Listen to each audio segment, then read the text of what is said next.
मां शारदे की सुंदर छवि को अपने हृदय में बसाती हुई राधापति घनश्याम को शीश झुकाती हुई इस व्यास गद्दी पर बैठकर वो आख्यान सुनाने के लिए जा रही हूँ, जो आख्यान श्री सुखदेव जी ने महाराज परीक्षित को श्रवण कराया था। तो भक्तों, कल आपने भगवान की कथा में सुना कि परमात्मा का संबंध जिससे जुड़ जाए फिर वहां पर जात पात ये कुछ नहीं देखा जाता है। जो हरि का प्रेमी होता है, जो हरि का भक्त होता है, वो हरि का हो जाता है। श्री सुखदेव जी आगे परीक्षित महाराज को बताते हैं कि परमात्मा के कई अवतार हुए। सबसे पहले सनक सनंदन सनातन सनत कुमार, दूसरा अवतार सूकर के रूप में हुआ। एक बार सनत कुमार ऋषि श्री हरि के धाम में पहुंचे। वो श्री हरि से मिलना चाहते थे, लेकिन श्री हरि के द्वारपाल थे जय और विजय, उन्होंने रोक दिया। तो चारों ऋषियों ने जय और विजय को श्राप दे दिया कि जाओ तुम पृथ्वी लोक में जाकर के भयंकर राक्षस बनोगे। तो उन्हीं के श्रापवश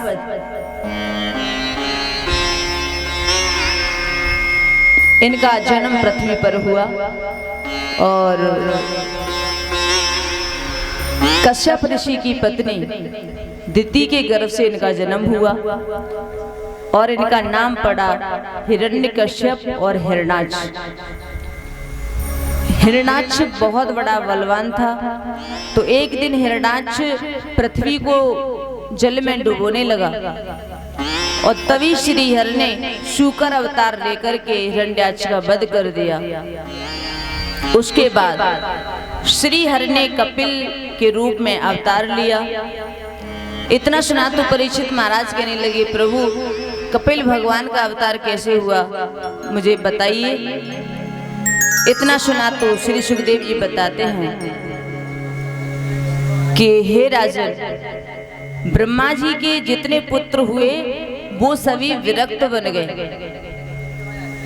कोई भी ग्रस्त रहना नहीं चाहता है। तो ब्रह्मा जी के एक और पुत्र हुए, उस पुत्र का नाम है करदम। तो सज्जनों, करदम का सीधा साधा अर्थ है करदम अर्थात करदम, जिसने अपनी इंद्रियों पर विजय पा ली हो उसे कहते हैं करदम। तो करदम है जितेंद्रिय है। करदम ने अपने पिता ब्रह्मा जी से कहा कि मुझे भजन करना है, मुझे भी ग्रस्त धर्म नहीं अपनाना।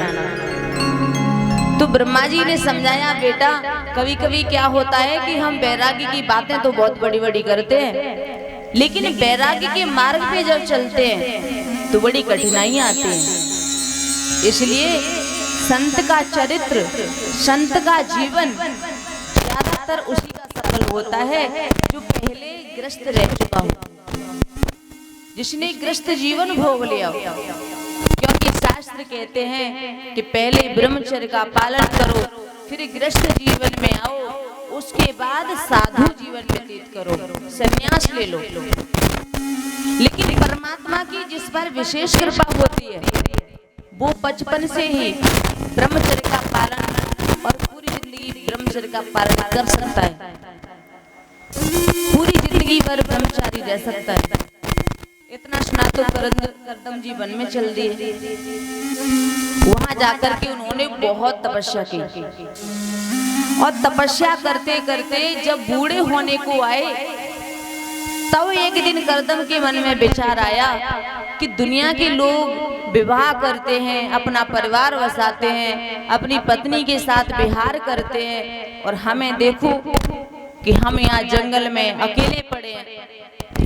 मन में आया कि अब तो हमें भी विवाह करना चाहिए, किसी परम सुंदरी नारी से हमारा विवाह होना चाहिए।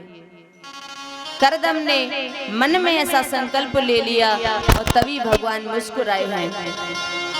करदम जी ने ये संकल्प लेकर के तपस्या शुरू कर दी कि हमारा विवाह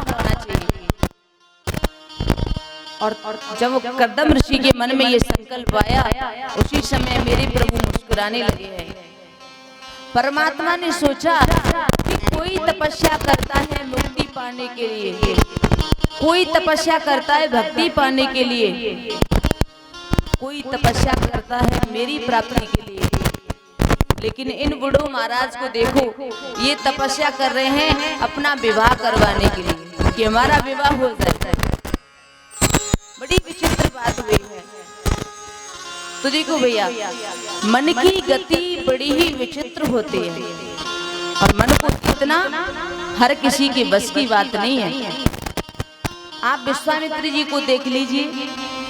विश्वामित्र उन्होंने 60,000 वर्षों तक तपस्या की थी, लेकिन मैन का नाम की एक अप्सर आई और उसने अपने पैरों की पायल बजाई कि विश्वामित्र की इतनी सारी सालों की तपस्या पल भर में भंग हो गई। इसलिए गोविंद से आप नियमित प्रार्थना करो कि हे प्रभु, मेरे मन के विचार सदा अच्छे रहें।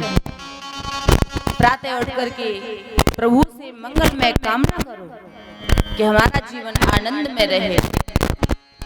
कर्दम ने 10,000 वर्षों तक तपस्या की, संकल्प हुआ कि हमारा विवाह हो, लेकिन जिसने अपना सर्वस्व भगवान के चरणों में सौंप दिया हो, अगर वो कभी संसारिक कामना भी करता है तो परमात्मा उसकी संसारिक कामना भी पूरी कर देते हैं। कर्दम की तपस्या पूरी हुई, उसकी आंखें खुली, उसी समय चतुर्भुज रूप में नारायण प्रकट हो गए और तभी चतुर्भुज रूप में नारायण ने जब दर्शन दिया तो कर्दम जी ने उन्हें प्रणाम किया है, चरणों में गिर पड़े हैं। तभी भगवान ने कहा, क्यों बाबा जी, आप विवाह करना चाहते हो? जब भगवान की बात सुनी तो कर्दम जी को बहुत शर्म लगी। अब भगवान से कैसे कहें कि हम विवाह ही करना चाहते थे, विवाह के लिए ही तपस्या की है। देखो, पुराने जमाने में हमारे यहाँ एक रिवाज था कि जब भी किसी बच्चे की, किसी लड़के की या लड़की की शादी की बात होती थी तो वो लड़का या लड़की वहां से उठ के दूसरी जगह चला जाता था। ये पुराने जमाने की बात है। अपने विवाह की बात अपने कानों से बड़े बूढ़ों के सामने वो नहीं सुनते थे, इधर उधर से भले ही पता चल जाए, लेकिन बड़े बूढ़ों के सामने बैठ करके नहीं सुनते थे, ऐसा रिवाज था। लेकिन आजकल तो भैया कल का प्रभाव है, नई नई प्रथाएं जन्म ले रही हैं, नई नई रीतियां आ रही हैं। आजकल के लड़के तो 7 इंची टेप लेकर के घूमते हैं कि 6 से पौने 6 इंच कम नहीं होनी चाहिए, 6 फुट की होनी चाहिए पूरी। संकोच, लज्जा, ये तो बिल्कुल नहीं रहा समाज में। जब भगवान ने कहा कि क्यों तुमने विवाह के लिए तपस्या की थी, तो कर्दम जी मुस्कुरा करके बोले, नहीं नहीं महाराज, मैंने शादी के लिए थोड़ी तपस्या की थी। प्रभु बोले, कहीं ऐसा तो नहीं है कि मन भावे और मूड हिलावे, ऐसा कुछ तो नहीं है? कर्दम जी ने कहा, नहीं प्रभु, ऐसा कुछ नहीं है। भगवान मुस्कुरा करके कहने लगे कि अगर ऐसा कुछ नहीं था तो आप पहले ही हमें बता देते, हम तो तुम्हारे विवाह की बात पक्की करके आए। भगवान ने अभी कोई बात पक्की थोड़ी की थी, वो तो कर्दम जी के मन की बात जानना चाह रहे थे, इसलिए उन्होंने कहा कि हम तो तुम्हारे विवाह की बात पक्की करके आए और अब तुम मना कर रहे हो। कर्दम ने कहा, आप पक्की करके आए हैं तो रहने दो। भगवान बोले, कर्दम ये बताओ, अब मैं विवाह की बात पक्की रहने दूं कि मना कर दूं जा करके? कर्दम जी ने कहा, पक्की कर आए हैं तो आप रहने दो, विवाह कर लेंगे। प्रभु, इच्छा तो बिल्कुल नहीं थी। तभी भगवान ने कहा, अरे बाबा, मैं तेरे मन की जानता हूँ कि तूने तपस्या क्यों की थी। ठीक है बाबा जी, सुनो। अब शंभु नाम के जो मनु महाराज हैं, उन मनु महाराज के 2 पुत्र और 3 पुत्रियां हैं। पुत्रों का नाम है प्रियव्रत और उत्तानपाद, और बेटियों के नाम है आकुति, देवहूति और प्रसूति। ये पुत्रियों के नाम है। और उनकी जो बीच की पुत्री है, देवहूति, तो उसी के साथ में तुम्हारा विवाह होगा। और सुनो, मना मत कर देना। जैसे ही भगवान की बात सुनी तो करदम जी चरणों में गिर पड़े हैं। कहने लगे, महाराज मुझे माफ कर देना, मैं आपसे झूठ बोल रहा था। हाँ, मैंने तपस्या विवाह के लिए की थी, लेकिन आज मुझे आपके दर्शन हो गए, आपकी झांकी हो गई, तो अब मन में ये आ रहा है कि अब मैं शादी ना करूं, मैं विवाह ना करूं। अब विवाह करने की इच्छा नहीं हो रही है, विवाह की कोई कामना नहीं है। और मैं जानता हूं कि विवाह के बाद मन हमारा पत्नी में रम जाता है, फिर बच्चों में रम जाता है, भगवान का ध्यान नहीं कर पाऊंगा। अब आप रहने दीजिए, ये माला जो जपता हूँ, भजन करता हूँ, ये भी छूट जाएंगे। भगवान ने कहा कि अब तो तुम्हें मेरी बात रखनी ही पड़ेगी। करदम कहने लगे, ठीक है प्रभु, मैं आपकी बात रख लूंगा, लेकिन एक शर्त है। भगवान ने कहा, क्या शर्त है? तो करदम जी ने कहा कि मेरी शर्त यह है कि मैं जब विवाह कर लूंगा तो उसके बाद आपको मेरे घर पुत्र बन करके आना पड़ेगा। यदि आप पुत्र बन करके आएंगे तो हम विवाह कर लेंगे। भगवान कहने लगे, ठीक है, मैं पुत्र बन के आ जाऊंगा। ऐसा कहा और श्रीहरि चले गए हैं और स्वयंवर मनु को आदेश कर दिया कि आप जाइए करदम ऋषि के पास में और अपनी देवहूति का विवाह उनके साथ कर दीजिए। तो मनु महाराज आए हैं अपनी बेटी को साथ लेकर के। तो देखो कितना विचित्र दर्शन है। एक राजकुमारी, इतने बड़े वैभवशाली राज परिवार की बेटी, और उसकी शादी ऐसे इंसान के साथ हो रही है जिसके पास रहने के लिए एक मकान नहीं है, सिर्फ एक झोपड़ी बनी हुई थी। जब विवाह होने लगा तो करदम जी को याद आई। करदम जी ने मनु महाराज से कहा कि महाराज, मैं आपकी पुत्री से विवाह तो कर लूंगा, लेकिन एक शर्त है। राजा ने कहा, क्या शर्त है? तो कहा कि मेरा विवाह हो जाएगा और विवाह के बाद में जैसे ही मेरे घर में बेटा पैदा होगा, पुत्र पैदा होगा, मैं उसके तुरंत बाद संन्यास ले लूंगा, गृहस्थ धर्म को त्याग दूंगा। अगर ये बात आपकी बेटी को मंजूर हो तो विवाह करे, नहीं तो रहने दे। मनु महाराज ने देवहूति को बताया, देवहूति तैयार हो जाती है और फिर देवहूति मैया का और करदम ऋषि का विवाह होता है। देखो भैया, प्रभु का खेल बड़ा अनोखा है। उनकी लीला किसी की समझ में नहीं आती है। कभी तो फूल से ब्रह्मा को प्रकट कर देते हैं और कभी तोते से सुखदेव जी जैसे महान विद्वान को प्रकट कर देते हैं। गाय से गोकर्ण जैसा प्रकांड विद्वान प्रकट कर दिया। उनकी लीला किसी की समझ में नहीं आती है। आज करदम ऋषि प्रभु की माया के चक्कर में पड़ गए हैं। करदम जी की शादी हो गई है, विवाह हो गया है, तो विवाह करके वो अपनी पत्नी को साथ लेकर के आए हैं अपनी कुटिया पर। तो पर्ड कुटी बनी हुई है, नितांत जंगल में घास की एक पर्ड कुटी बनी हुई है। देवहूति ने जैसे ही उस कुटिया में प्रवेश किया तो ऊपर की ओर देखा तो ऊपर घोंसले लटके हुए हैं और अनेकों चिड़ियां उसमें कलरव कर रही हैं। देवहूति ने कहा, ईश्वर ये क्या है? करदम जी ने कहा कि ये चिड़ियां है ना, ये इस कुटिया को अपना घर समझती हैं और इसलिए ये कुटिया इनकी भी है। नीचे झांक करके देखा तो कम से कम 50 बिल बने हुए हैं। किसी में चूहा बैठा है, किसी में मेंढक बैठा है। देवहूति ने पूछा, ये क्या है ऋषिवर?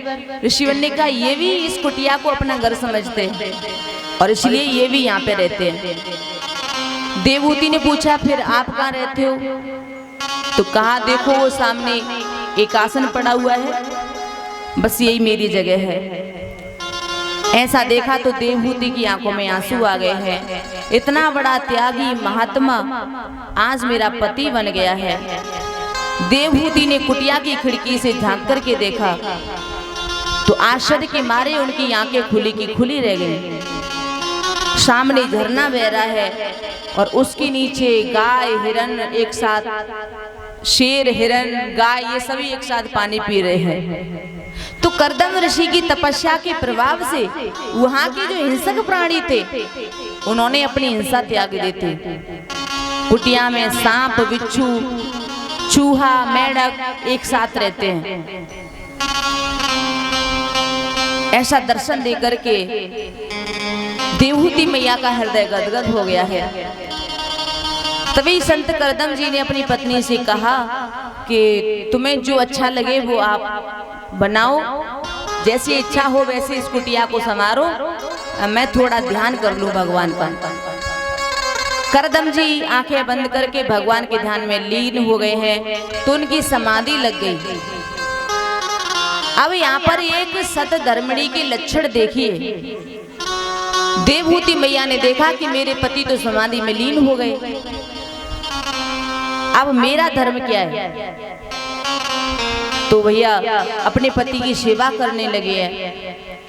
पति बैठे हुए हैं तो पति को गीले वस्त्रों से पोंछ देती है, आरती करती है, कभी फल तोड़ करके खा लेती है, कभी पत्ते तोड़ के खा लेती है, कभी कुछ मिल जाता है तो ठीक है, ना मिले तो 2-4 दिन भूखे ही रह लेती है, पानी पी करके समय निकाल देती है। और कर्दम ऋषि की समाधि 1 या 2 दिन की नहीं लगी थी, 40 वर्ष तक कर्दम ऋषि समाधि में रहे और 40 वर्षों तक देवहूति मैया उनकी सेवा करती रही। शरीर वृद्धा माताओं की तरह हो गया है, चेहरे पर झुर्रियां पड़ गई हैं, सिर के जो केस थे वो जटाओं की तरह बन गए हैं। लेकिन उनके मन में ये आशा है कि जिस दिन मेरे पति जागेंगे, इनकी आंखें खुलेंगी, उसी दिन से मेरा गृहस्थ धर्म प्रारंभ हो जाएगा। 40 वर्ष के बाद कर्दम ऋषि की समाधि खुली और जैसे ही आंखें खुली तो सामने देखा एक बूढ़ी मैया बैठी हुई है, वृद्धा माता बैठी हुई है। पूछने लगे, कौन हो देवी तुम? देवहूति मैया ने कहा, आपने मुझे पहचाना नहीं? अरे मैं आपकी पत्नी हूँ देवहूति। आपको याद है 40 वर्ष पहले मेरे पिता आए थे मनु महाराज, उन्होंने मेरा आपके साथ विवाह किया था, उसके बाद आप मुझे कुटिया में लेके आए और उसी दिन आपकी समाधि लग गई। कर्दम ने कहा, हाँ याद आया मुझे, तो वो आप ही हो? देवहूति ने कहा, हाँ मैं ही हूँ, मैं आपकी धर्म पत्नी हूँ। जब ऐसा सुना है तो कर्दम ऋषि बड़े प्रसन्न हुए हैं। 40 वर्ष का समय बीत गया और तुम इतने वर्षों तक यहीं बनी रही? देवहूति ने कहा, तो मैं कहाँ जाती? कर्दम ऋषि ने कहा, अपने मायके चली जाती। देवहूति ने कहा कि विवाह के बाद पत्नी का घर पति के घर ही होता है, पति के चरणों में उसका स्वर्ग होता है, पति के चरणों में उसका सारा संसार होता है, पिता का घर नहीं होता। ऐसा सुना तो कर्दम ऋषि का हृदय विदीर्ण हो गया है और कहते हैं, तुष्टो अहमद मान विमान दाया शुश्रूषया परमं या परया च भक्त्या।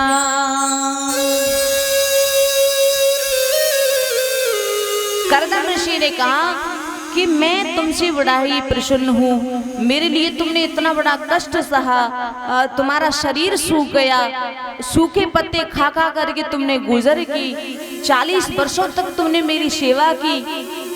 तुम तो मन में सोच रही होंगी, न जाने कैसा पति मिला है मुझे, ना रहने का ठिकाना, ना खाने का कोई ठिकाना, मैं कहाँ फंस गई। इतना सुना तो देवहूति ने कहा, नहीं नहीं, मेरे मन में ऐसा विचार कभी नहीं आया, ये तो सब भाग्य का खेल है, आप जैसे भी हैं मेरे लिए भगवान है। और यहाँ पर एक संदेश दिया है देवहूति मैया ने कि पत्नी वो करती पति से प्यार है, पत्नी का पति ही तो करतार है। पत्नी वो करती पति से प्यार है, पत्नी का पति ही तो करतार है।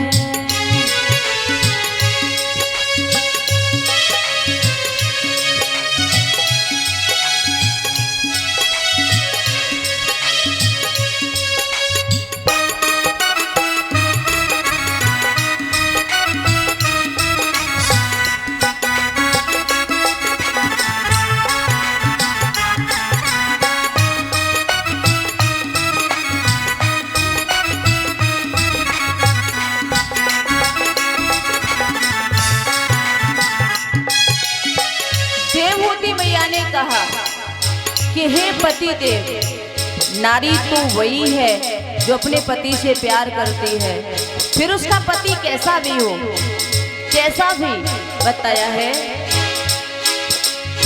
बूढ़ा हो, रोगी हो, वेदनहीना, अंधा हो, कोढ़ी हो, वे मत दीना।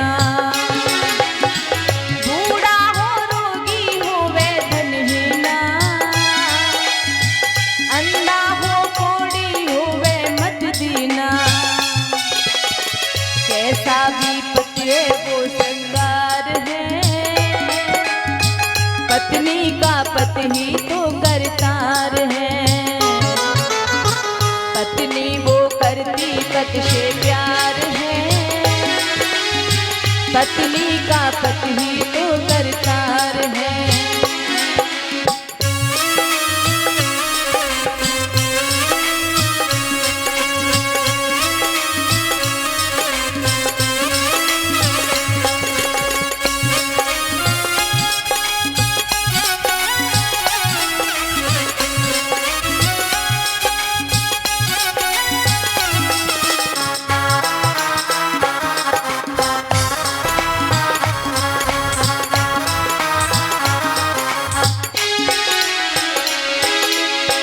नारी के लिए उसका पति चाहे कैसा भी हो, बूढ़ा हो, लंगड़ा हो, रोगी हो, धनहीन हो, अंधा हो, कोढ़ी हो, पागल हो, कैसा भी हो, पत्नी के लिए वही उसका श्रृंगार है। अगर ऐसे पति को पाकर के और पत्नी अगर उसका अपमान करती है तो उसे घोर नरक में जाना पड़ता है। बताया है ऐसे भी पति का कर अपमान है, नारी तो पाती कष्ट महान है। ऐसे भी पति का कर अपमान है, नारी तो पाती कष्ट महान है। पति के ही चरणों में संसार है, पत्नी का पति ही तो करतार है। पत्नी वो करती पति से प्यार है, पत्नी का पति ही तो करतार है।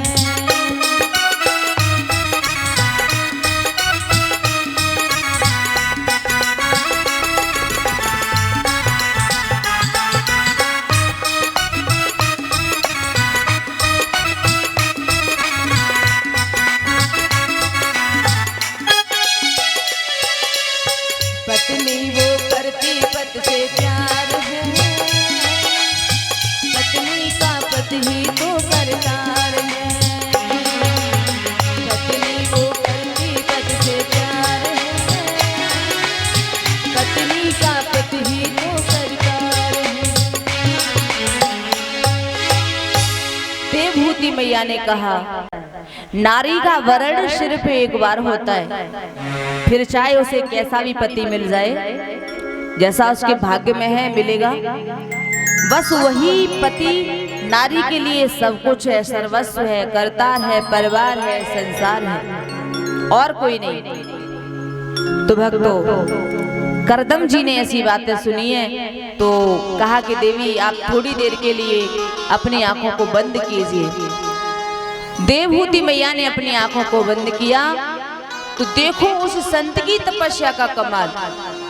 थोड़ी ही देर में सरोवर के बीच में एक बहुत सुंदर महल बनकर के तैयार हो गया है। हजारों आभूषण, सैकड़ों दास दासियां वहां पे आ जाती हैं। जो वैभव देवहूति मैया ने अपने पिता के यहाँ नहीं देखा, वो वैभव आज उस ऋषि के यहाँ पर उन्हें देखने के लिए मिल रहा है। आज करदम ऋषि देवहूति मैया से कहते हैं, अपनी आंखें खोलो और देखो। आंखों को खोल करके देखा है तो देवहूति मैया देखते ही रह गई हैं। फिर देवहूति मैया का हाथ पकड़ा और सरोवर में डुबकी लगाई और डुबकी लगा करके बाहर निकल के आए हैं तो बताया है कि करदम जी हो गए हैं 20 वर्ष के और देवहूति मैया हो गई हैं 16 वर्ष की। ये तपस्या का दिव्य प्रताप है। करदम जी ने प्रतिज्ञा की कि मेरा एक बेटा आ जाएगा, एक पुत्र आ जाएगा, उसके तुरंत बाद मैं गृहस्थ धर्म को त्याग दूंगा। लेकिन मेरे गोपाल को तो कुछ और ही मंजूर था। करदम जी के यहाँ पर बेटा एक भी नहीं आया और बेटियां हो गई 9 बेटियां आ गई हैं। घर में 9 कन्याओं ने जन्म लिया। उनमें सबसे बड़ी कन्या का नाम है कला और ये मारीच ऋषि को विवाही गई। दूसरी पुत्री का नाम है अनसुईया। तो कौन नहीं जानता मां अनसुईया को। उस माता ने अपने सतीत्व के बल पर ब्रह्मा, विष्णु, महेश इनको बालक बना दिया और तभी से इनको सती अनसुईया के नाम से जाना जाने लगा। आगे तीसरी पुत्री का नाम है अरुंधति और अरुंधति का विवाह वशिष्ठ ऋषि के साथ में हुआ। करदम जी की एक और पुत्री हुई, उसका विवाह भृगु ऋषि के साथ हुआ और ऐसी गुणवती 9 कन्याएं करदम जी के यहाँ पर आई हैं। तो एक दिन करदम जी ने मन में सोचा कि मैंने सोचा था कि एक पुत्र के बाद मैं संन्यास ले लूंगा, चला जाऊंगा, लेकिन मेरे गोविंद ने तो मुझे चक्कर में डाल दिया। फिर 10वीं संतान के रूप में मेरे गोविंद कपिल बन करके आए हैं। करदम के यहाँ पर कपिल भगवान का प्राकट्य हो गया है। बोली कपिल भगवान की। तो कितना सुंदर स्वरूप है कपिल भगवान का। ये ज्ञान की मूर्ति है जिसे हम दर्शन शास्त्र कहते हैं। तो उस सांख्य शास्त्र के उद्गाता हैं महात्मा कपिल जी। तो 9 कन्याओं का जो विवाह हो गया था और कपिल का दर्शन किया और करदम जी ने कहा कि अब मेरी कामना पूर्ण हो गई। स्वयं नारायण जब मेरे यहाँ बेटा बन करके आए हैं तो मुझे और क्या चाहिए। कपिल भगवान के दर्शन करने के बाद करदम जी वहां से चले जाते हैं और प्रभु की इसी झांकी को हृदय में बसा करके जंगल में जाकर के वो भजन करने लगे हैं, चिंतन करने लगे हैं। इधर देवहूति मैया जो करदम ऋषि की पत्नी है, तो भैया ऋषि की पत्नी है तो थोड़े बहुत गुण तो अलग होंगे ही। देवहूति मैया सोचने लगी कि मेरा तो अहो भाग्य है कि मेरे 9 बेटियां बड़े बड़े तपस्वी ऋषियों को विवाही गई हैं, मेरे दामाद हैं बड़े तपस्वी और मेरा कितना बड़ा सौभाग्य है मेरे घर स्वयं भगवान पुत्र बन करके आए हैं। अब बहती हुई गंगा में जो हाथ न धोए तो वो तो मूर्ख होता है। शास्त्र कहते हैं कि कहीं पे भागवत कथा हो रही हो, राम कथा हो रही हो, तो आप ये कभी मत सोचना कि हमारे लिए निमंत्रण नहीं आया तो हम नहीं जाएंगे। अगर कहीं कथा हो रही है तो निमंत्रण आए या ना आए आप सुनने के लिए जाएं। बिना निमंत्रण के जाओगे तो और ज्यादा फल मिलता है। देवहूति मैया ने सोचा कि मेरे घर स्वयं कपिल भगवान आए हैं और उन्होंने अपनी जो 9 पुत्रियां थी उनको भी बुला लिया और उनको बुला करके कपिल भगवान का स्नान कराया, श्रृंगार किया और उन्हें एक व्यास मंच बनाकर के उस सिंहासन पर बिठाने लगे। कपिल भगवान ने कहा कि मैया आज ये उल्टी गंगा क्यों बह रही है, मुझे आपकी सेवा करनी चाहिए और आप मुझे मेरी सेवा कर रही हो। देवहूति मैया ने कहा मैं आपके बारे में जानती हूँ, कहने को आप मेरा पुत्र बन करके आए हो, लेकिन हो तो आप सारे संसार के पिता, और आज आप मुझे रोक नहीं सकते। अब मैया ने कपिल भगवान का पूजन किया है और यहीं से शुरू हो गया है कपिल और देवहूति मैया का संवाद। श्री सुखदेव जी बताते हैं, निर्विडम नितरा भूमन सदिंद्रिय तर्षणात् येन संभाव्यमानेन प्रपन्नाधम तमः प्रभु। तो भक्तों, ये प्रसंग आप बहुत गौर से सुने। ये भागवत में सबसे पहले का संवाद है। भगवान कपिल जी व्यास गद्दी पर बैठ गए हैं और कपिल की 9 बहनें वो सामने बैठी हुई हैं। सबसे आगे वृद्धा माता बैठी हुई है। माता कपिल से प्रश्न करती है कि प्रभु आप ये बताइए, मेरे मन की जो परिस्थिति है बड़ी खराब है।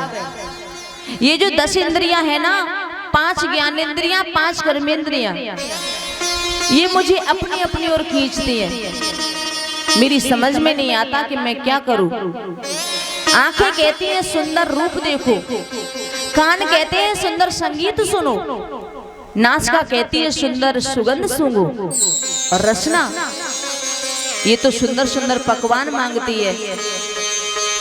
तो प्रभु मैं इन इंद्रियों को कैसे वश में करूं, ये मेरा पहला प्रश्न है। और मेरा दूसरा प्रश्न ये है कि बंधन किसका होता है? बंधन मन का होता है, शरीर का होता है, या आत्मा का होता है? और मन को वश में करने के क्या उपाय है वो भी हमें बताएं। जब माता की बात सुनी है तो कपिल भगवान कहते हैं कि माँ आप तो स्वयं विदुषी हो, ज्ञानी हो, लेकिन फिर भी मैं आपको बताऊंगा। आप जो प्रश्न कर रही हैं, मैं जो जानता हूं मैं आपको अवश्य बताऊंगा। माता, इंद्रियों को वश में करना है तो इन्हें वश में करने का तरीका है संयम। संयम के द्वारा इंद्रियों को वश में किया जा सकता है। फिर भी यदि वश में ना होती हैं तो प्रत्येक इंद्रिय का मुख परमात्मा की ओर मोड़ दो। हमारे मन में ज्यादा पकवान खाने की इच्छा है, जीव कहती है कि पकवान खाओ पकवान खाओ, तो आप जिस पकवान पे आपकी इच्छा चले वही पकवान ला करके भगवान को भोग लगा दो और बाद में प्रसाद समझ करके उसे पालो।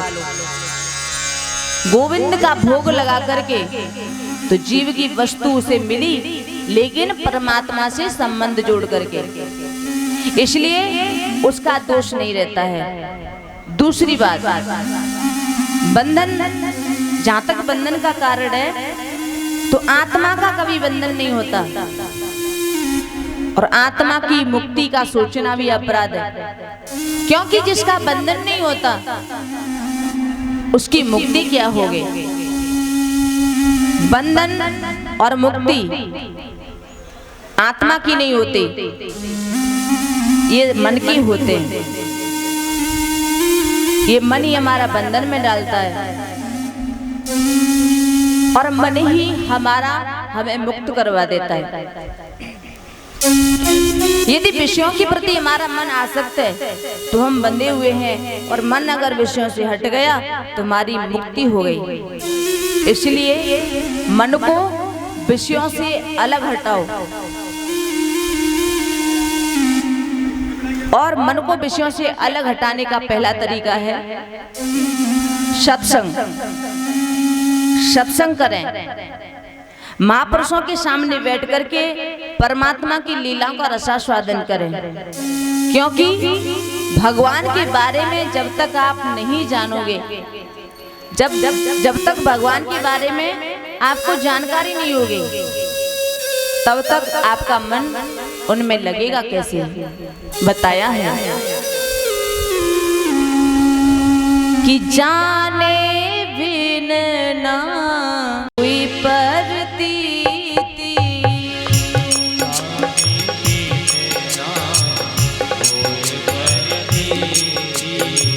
बिन प्रतीति होई नहीं प्रीति,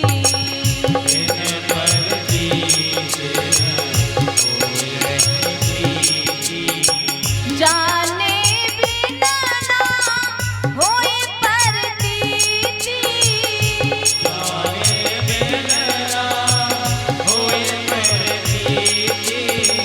जाने बिना ना होई प्रतीति,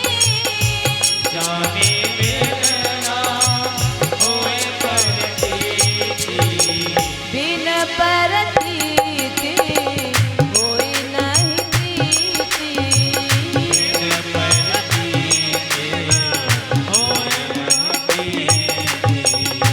बिना जानकारी के परमात्मा को समझेंगे कैसे।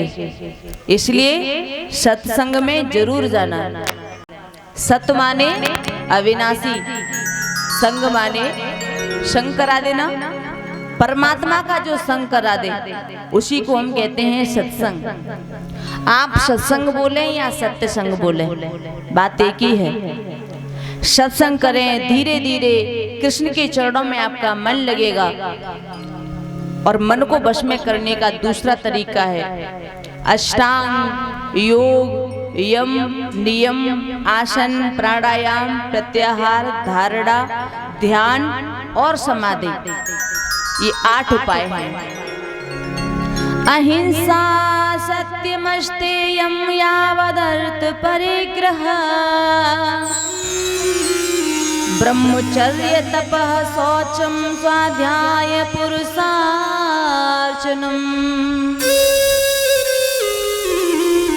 मौनम सदा यशन जया स्थैर्ये प्राण जया स्नेह, प्रत्याहास्तेन्द्रियाणां विषयान् मनसा हृदये। यदि मन को वश में करना है तो हम अहिंसक बने, शाकाहारी बने, सात्विक बने। हिंसा करने वाला, मांस भक्षण करने वाला, एकाग्र मन वाला नहीं हो सकता। आपको जानकर के ये आश्चर्य होगा कि अमेरिका जैसा समृद्ध देश, जहाँ के लोग गौ मांस तक भक्षण करते हैं, वहाँ पर आज देखो तो वहाँ पे शाकाहार की प्रवृत्ति बढ़ती जा रही है। और हमारे यहाँ पर मांसाहार की प्रवृत्ति बढ़ती जा रही है। वहाँ बताया जाता है कि 30% लोग मांस खाना बिल्कुल बंद कर चुके हैं, लेकिन हमारे यहाँ लोग मांस खाना चालू कर रहे हैं। मांसाहार की प्रवृत्ति दिनों दिन बढ़ती जा रही है। भारत के लोग गिरते जा रहे हैं। और भैया डॉक्टरों ने अध्ययन करके ये जानकारी दी है कि कैंसर के जो पीड़ित होते हैं, कैंसर के जो मरीज होते हैं, तो 90% मांसाहारी होते हैं, मांस खाने वाले होते हैं। तो इसलिए अहिंसक बने, सत्य बोलने का संकल्प लें, ज्यादा से ज्यादा हम सत्य बोलें, ये प्रयास करना चाहिए।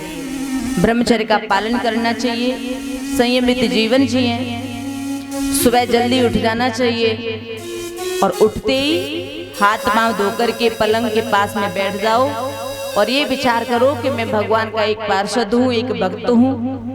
ऐसा सोच करके परमात्मा का चिंतन करो और नित्य चरणों का चिंतन करो। परमात्मा के चरणों का चिंतन क्यों बताया? तो बताया है कि परमात्मा के चरणों में वज्र, अंकुश, ध्वजा आदि का चिन्ह है। ये परमात्मा के चरण है। तो परमात्मा के चरणों की चिंतन की बात इसलिए कही है क्योंकि हमारा जो चित्त है, इसे चित्त क्यों कहते हैं? इसे चित्त इसलिए कहते हैं क्योंकि जन्म जन्मांतरों की जो वासना की गठरी है वो हमारे चित्त से चिपकी हुई है, और कर्मों की गठरी जो चित्त से चिपकी हुई है, जब श्री कृष्ण के चरणों का हम चिंतन करेंगे तो भगवान कृष्ण के चरणों में जो वज्र है, अंकुश है, तो उसके द्वारा जब वो हमारे चित्त में अपने चरणों को स्थापित करेंगे तो उनके चरणों की ध्वजा, अंकुश, वज्र के द्वारा ये जो पाप की गठरी है ना, ये कट कट के हट जाएगी और चित्त हमारा निर्मल हो जाएगा।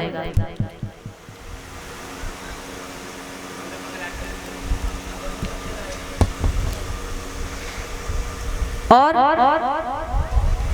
इसीलिए चरणों का चिंतन बताया है। चरणों का चिंतन करें पहले, फिर घुटनों का चिंतन करें, फिर भगवान के कट प्रदेश का चिंतन करें, फिर नाभि का चिंतन करें, और धीरे धीरे मेरे गोविंद के मुखारविंद का चिंतन करें। कैसा? हासम हरेर वनिता किल लोक तीव्र, शोकाश्रु सागर विशोषण मृत्युदारम, सम्मोहनाय रचितम निज माययास्य, भ्रूमंडलम मुनिकृते मकर ध्वजस्य। बताया है भगवान की हंसी से पूर्ण मुखारविंद का चिंतन करें। क्यों? क्योंकि शोक रूपी सागर में जो डूबा हुआ है, जो मनुष्य शोक रूपी सागर में डूबा है, उसे शोक सागर से निकालने का काम और आनंद की लहरों में पहुंचाने का काम सिर्फ केवल हमारे परमात्मा की हंसी में है। भगवान कपिल ने हंसते हुए परमात्मा का चिंतन क्यों बताया?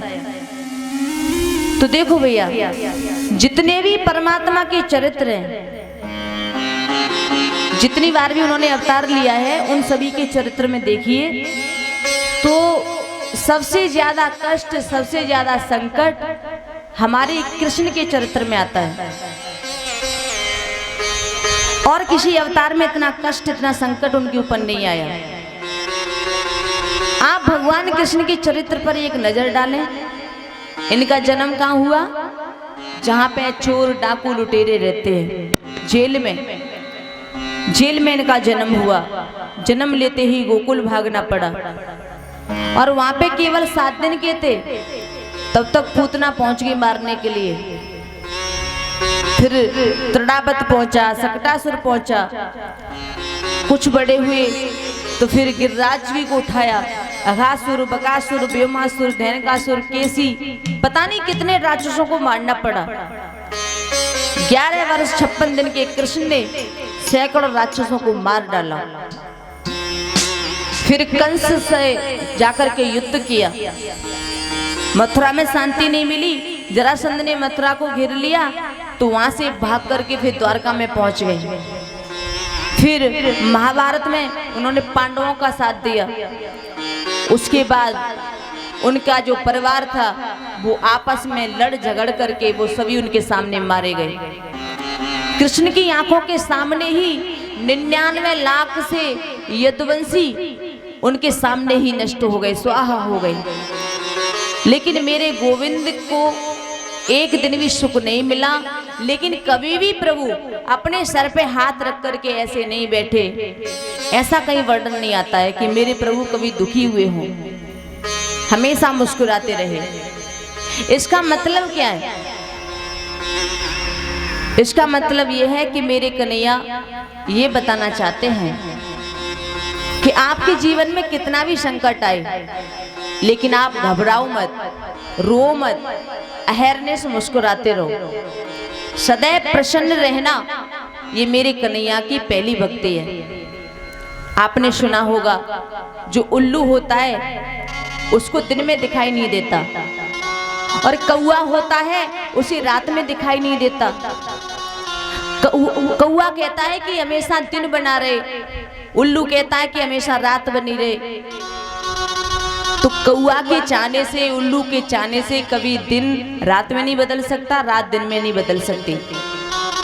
रात्रि के बाद दिन और दिन के बाद रात्रि आती ही रहेगी, ये क्रम संसार का है। तो हमारे जीवन में भी दुख के बाद सुख, सुख के बाद दुख आते रहेंगे, ये चक्र है। तो इसलिए जब दुख आए तो रोना नहीं चाहिए, दोनों परिस्थितियों में एक जैसे रहो। जैसी भी परिस्थिति आपके जीवन में आए तो डट करके मुकाबला करो, घबराओ नहीं। और जो परिस्थितियों से घबरा जाता है वो इंसान कभी भी प्रगति नहीं कर सकता। भगवान कपिल कहते हैं कि माते रोज चिंतन करो मुस्कुराते हुए प्रभु के चेहरे का। अगर ऐसा आप चिंतन करोगे तो जिस पर नजर डालोगे उसमें परमात्मा ही परमात्मा दिखाई देंगे। और मेरी ये मान्यता है कि मेरी यही उत्तम भक्ति है। अहम सर्वेषु भूतेषु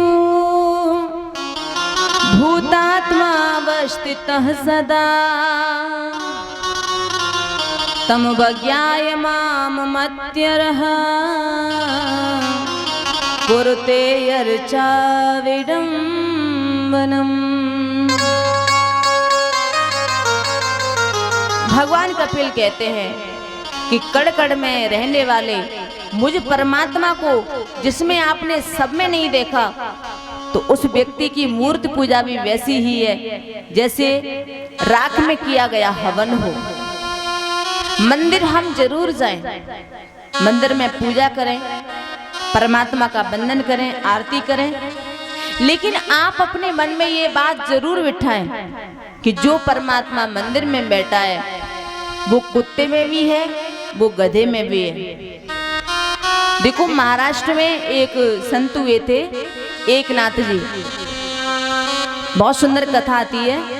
तो एक बार एकनाथ जी गंगोत्री स्नान करने के लिए गए, और जब गंगोत्री स्नान करने के लिए गए तो जैसे कांवड़िया कांवड़ लेके आते हैं, शंकर जी को जल चढ़ाते हैं, कोई 30 किलोमीटर, कोई 50 किलोमीटर ऐसे ही कांवड़ चढ़ाते हैं। तो एकनाथ जी ने गंगोत्री में स्नान किया, और जब गंगोत्री में स्नान किया तो उनके मन में ये विचार आया कि सारी दुनिया के लोग भगवान रामेश्वर को जल चढ़ाते हैं, लेकिन मैं एकनाथ गंगोत्री से जल ले जा करके रामेश्वरम का मैं अभिषेक करूंगा, रामेश्वरम को चढ़ाऊंगा। तो अब कहाँ गंगोत्री, कहाँ रामेश्वर? उन्होंने संकल्प लिया कि मैं पैदल पैदल चल के जाऊंगा, दिन में कहीं बैठूंगा नहीं, रात्रि में सिर्फ विश्राम करूंगा। तो गंगोत्री का जल कमंडल में ले लिया उन्होंने, और बस पदयात्रा शुरू हो गई। तो 12,500 किलोमीटर की यात्रा है, कहाँ गंगोत्री, कहाँ रामेश्वर। तो गंगोत्री गए, गंगोत्री से फिर केदारनाथ गए, बद्रीनाथ गए, हरिद्वार आए, वृंदावन में आए, पुष्कर में आए, और ऐसे घूमते घूमते उन्हें 6 वर्षों का समय लगा। 6 वर्ष बाद वो पहुंचे रामेश्वरम के पास में, रामेश्वर के मंदिर के पास। आप विचार करो, पैरों में छाले पड़ गए हैं, पांव सूज गए हैं, लेकिन मन में ये संकल्प है ये जल मुझे रामेश्वरम को चढ़ाना है। अब मंदिर का शिखर दिखाई देने लगा। एकनाथ जी ने मन में सोचा कि बस अब तो मैं बहुत नजदीक आ गया, बस थोड़ी देर में पहुंचने वाला हूं। जल्दी जल्दी अपने पैरों को बढ़ाने लगे हैं, चलने लगे हैं। सोचा कि आधा पौन घंटे में पहुंच जाऊंगा। आगे बढ़े तो इतने में अचानक उन्होंने देखा कि पास में ही एक गधा पड़ा हुआ है और वो तड़प रहा है, और इतना तड़प रहा है कि उसकी तड़प देख करके एकनाथ जी खड़े रह गए, और उन्हें एहसास हुआ कि ये गधा पानी के लिए तड़प रहा है। अगर पानी मिल गया तो ये बच जाएगा, और पानी ना मिला तो ये मर जाएगा। एक नाथ जी ने देखा कि अगर जल इसे नहीं पिलाया तो ये मर जाएगा, ये तड़प रहा है, प्यासा है, मर जाएगा। तो उस संत ने जरा भी मन में विचार नहीं किया, तुरंत वो कमंडल का जल लिया और उसे लेकर के गधा के पास में आए हैं और सारा जल गधे को पिला दिया और कहा, हे रामेश्वर भगवान, आप मेरा ये गंगा जल यहीं से स्वीकार कीजिए। तो सत्य मानिए, गधे में से शंकर भगवान प्रकट हो गए हैं। बोली शंकर भगवान की। और जब शंकर भगवान प्रकट हो गए तो कहा, क्यों एकनाथ, तुमने तो मुझे गधे के रूप में भी पहचान लिया। तभी एकनाथ जी चरणों में गिर पड़े हैं। कहा, प्रभु ऐसी कौन सी जगह है जहां आप ना हो। ऐसा देखकर के एकनाथ जी भगवान की स्तुति करने लगे हैं, वंदना करने लगे हैं। तो कपिल भगवान कहते हैं कि माता, मेरा उत्तम भक्त वही है जो कि सिया राम मैं सब जग जानी, करहो प्रणाम जोर जुग पानी। और जो ऐसा नहीं करते हैं वो महाअज्ञानी होते हैं। कई लोग तो अपने शरीर को हष्ट पुष्ट बनाने के लिए कितने जीवों की हत्या कर देते हैं। ये पाप है माता, उसी नरक की यातनाएं भोगनी पड़ती हैं जो कि जीवों को सताते हैं। पाप करने वाले नरक में जाते हैं, फिर संसार में गिरते हैं। माता के गर्भ में जब एक दिन के होते हैं तो बहुत छोटे होते हैं, बहुत छोटे होते हैं। 5 दिन के होते हैं तो कुछ बड़े होते हैं, 10 दिन के होते हैं तो कुछ और बड़े होते हैं। 1 महीने का जीव जब माता के गर्भ में होता है तो उसके सिर का निर्माण हो जाता है। 3 महीने का होते होते संपूर्ण रूप से जीव मातृ गर्भ में बड़ा हो जाता है। यदि बेटी है तो बाईं कुक्षी में और बेटा है तो दाईं कुक्षी में। तभी माता ने पूछा कि बेटा, माता के गर्भ में तो जीव को बड़ा सुख मिलता होगा, न सर्दी है, न गर्मी है, न ममता है, न मोह है। माँ के गर्भ में जीव को बड़ी शांति मिलती होगी। कपिल भगवान ने कहा कि मैया, जितनी तकलीफ माता के गर्भ में जीव को होती है उतनी तकलीफ ना तो पहले कभी हुई थी और ना आगे जीवन में कभी होगी। बताया है, गर्भवास समम दुखम न भूतो न भविष्यति। इतना कष्ट होता है। हजारों छोटे छोटे कीटाणु जो माँ के गर्भ में पहले से ही होते हैं तो वो काटते हैं, जीव तड़पता है। उसका बड़ा कोमल शरीर होता है, वो चिल्लाता है बचाओ, लेकिन उसकी कोई सुनता नहीं है वहाँ पे। माँ कभी चटपटी चीज का अगर सेवन कर लेती है तो वो उसके शरीर पर बड़ी तेज जलन होती है, लेकिन वो कुछ कह नहीं पाता है, बड़ा कष्ट होता है। माँ कभी गर्म वस्तु का सेवन कर ले तो उसके शरीर में जलन होती है। फिर जब 7वां महीना आता है तो फिर उसे जन्म जन्मांतर के कर्म याद आते हैं और तब ये जीव भगवान की स्तुति करता है। तस्योपसन्न मवे तुम जगदिच्छयांत नानातनोर्भुवे चलचराडविंदम।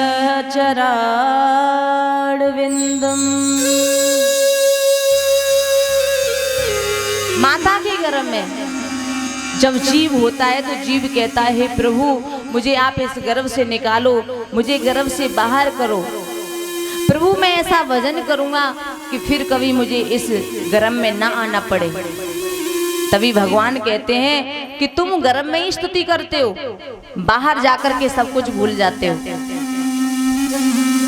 और तब ये जीव कहता है, नहीं प्रभु मैं सत्य कहता हूँ, इस बार बस मुझे बाहर भेज दो, ऐसा भजन करूंगा, ऐसी तपस्या करूंगा कि वापस मुझे इस गर्भ में ना आना पड़े। बड़ी बड़ी शर्तें रखता है, बड़ी बड़ी प्रतिज्ञाएं करता है। फिर भगवान की कृपा हुई तो बाहर आ गया। देवूती मैया ने कहा बाहर आके तो सुख मिल गया उसे, अब तो वो बड़ी शांति से रहता होगा। कपिल भगवान ने कहा अरे माता बाहर भी सुख नहीं है, आप ही बताओ, सुख मिला आज तक किसी को?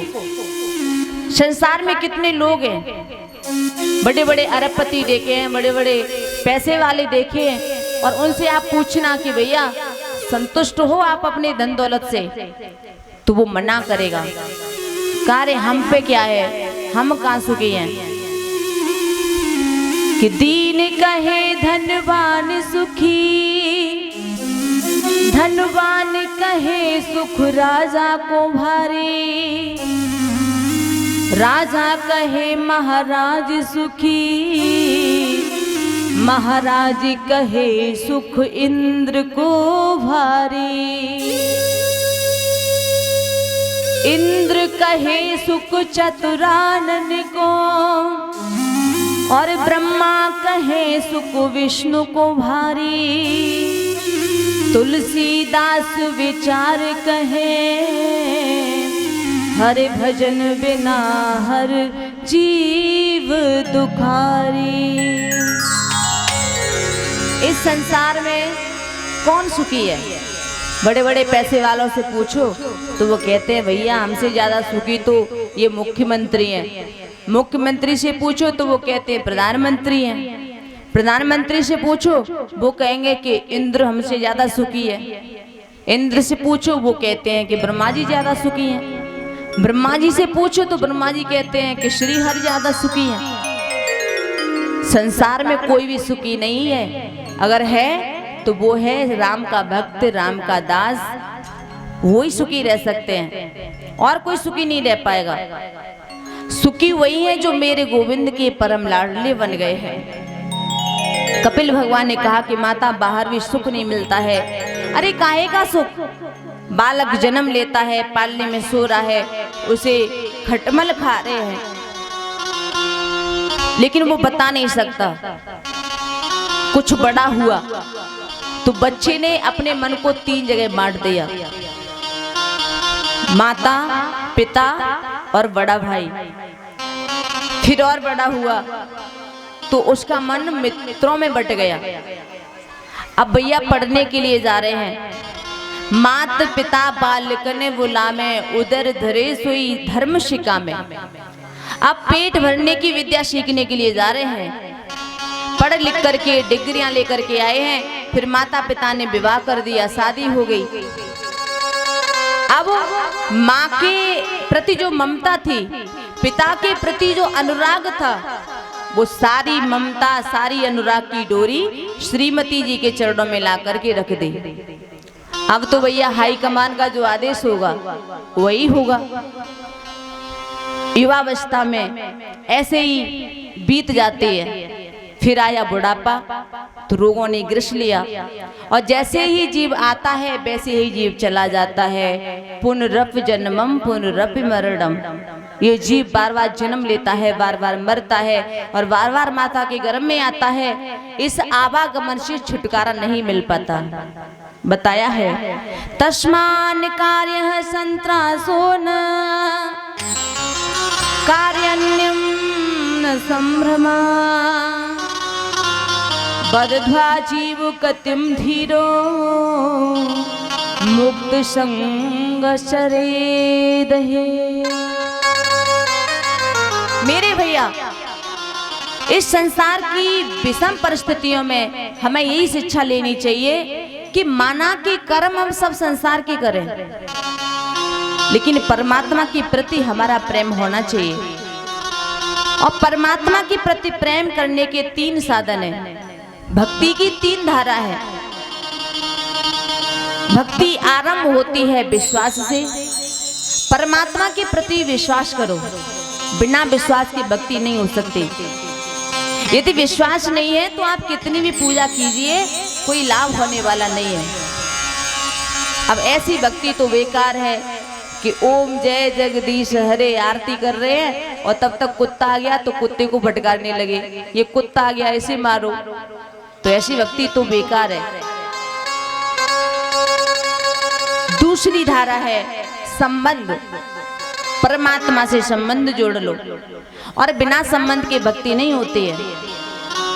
भक्ति की तीसरी धारा है समर्पण। परमात्मा के प्रति समर्पित हो जाओ।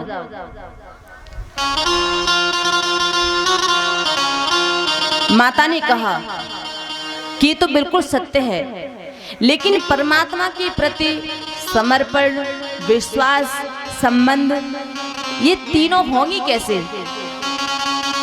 कपिल भगवान कहते हैं ये सब होगा कीर्तन करने से। कीर्तन करो। जब प्रभु का हम नाम गाएंगे तो नाम गाते गाते हमारा मन पवित्र हो जाएगा। फिर मन में चिंतन की भावना बढ़ेगी तो फिर चिंतन से परमात्मा मिल जाएगा, प्रभु की प्राप्ति हो जाएगी।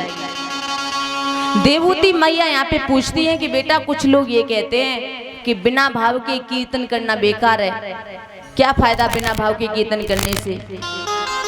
ऐसा सुना तो कपिल भगवान कहते हैं कि नहीं माता, बिल्कुल नहीं। कीर्तन तो बिना भाव के भी करना चाहिए। आप सोचोगे कि भाव आएगा तब हम कीर्तन करेंगे, तो ना माता भाव आएगा ना आप कीर्तन कर पाओगे। और यहाँ तुलसी बाबा भी बताते हैं कि भाव को भाव